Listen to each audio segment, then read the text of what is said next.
Pelanggaran yang dilakukan oleh ratusan WNA ini pun bervariasi. Antara lain adalah pelanggaran izin tinggal atau overstay, sponsor fiktif, hingga penyalahgunaan visa atau visa fiktif, yaitu masuk negara asing Indonesia yang dengan visa selalu investor, mencari kesempatan untuk mengambil keuntungan. Semua pemegang visa izin tinggal terbatas dan visa on arrival ini juga dilakukan pengawasan. Kita berjumpa lagi untuk membahas isu-isu terkini yang tentu saja menjadi perhatian masyarakat. Baru-baru ini, Direktorat Jenderal Imigrasi Kementerian Imigrasi dan Pemasyarakatan mengeluarkan surat edaran nomor 417 IMI 0101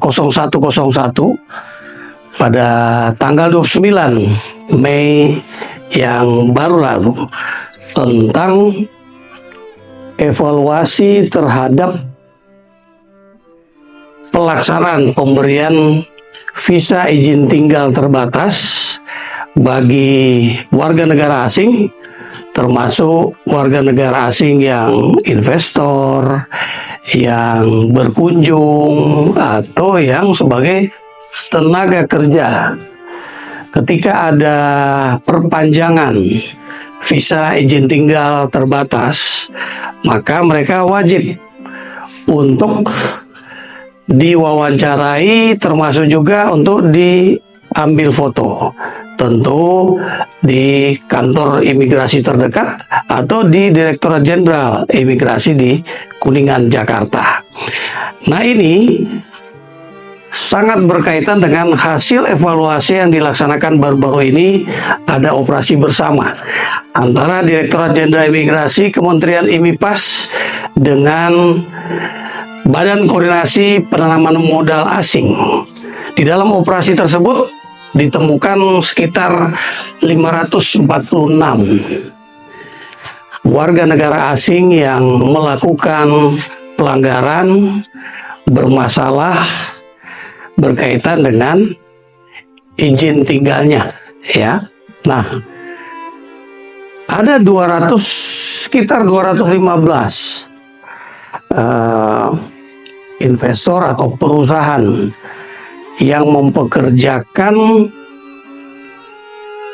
warga negara asing, termasuk juga yang masuk di dalam penanaman modal asing, ditemukan bermasalah dan fiktif.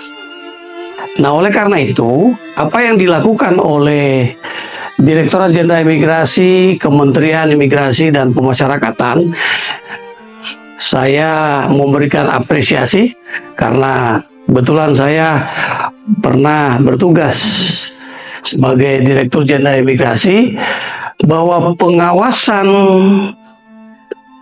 warga negara asing di Indonesia memang perlu dilakukan secara intens, karena bukan hanya warga negara asing yang betul-betul bermanfaat bagi Indonesia saja, tentu ada juga warga negara asing yang selalu mencari kesempatan untuk mengambil keuntungan melalui keberadaannya di Indonesia. Oleh karena itu, apa yang dilakukan oleh Direktur Jenderal Imigrasi sejak dikeluarkan surat edaran tanggal 29 Mei 2025 ini menjadi sangat penting, memperkuat pengawasan terhadap seluruh warga negara asing. Jadi bisa juga visa on arrival atau menggunakan visa izin tinggal terbatas. Semua pemegang visa izin tinggal terbatas dan visa on arrival ini juga dilakukan pengawasan. Demikian kawan-kawan, semoga informasi yang disampaikan oleh Direktorat Jenderal Imigrasi ini bisa bermanfaat bagi negara kita, karena pemasukan negara bukan pajak juga bisa dikontrol dari apa yang menjadi kebijakan sekarang ini. Termasuk juga kalau ada warga negara asing yang melakukan pelanggaran izin tinggalnya. Itu bisa masuk pasal 122 Undang-Undang Nomor 6 Tahun 2011, menyalahgunakan izin tinggalnya.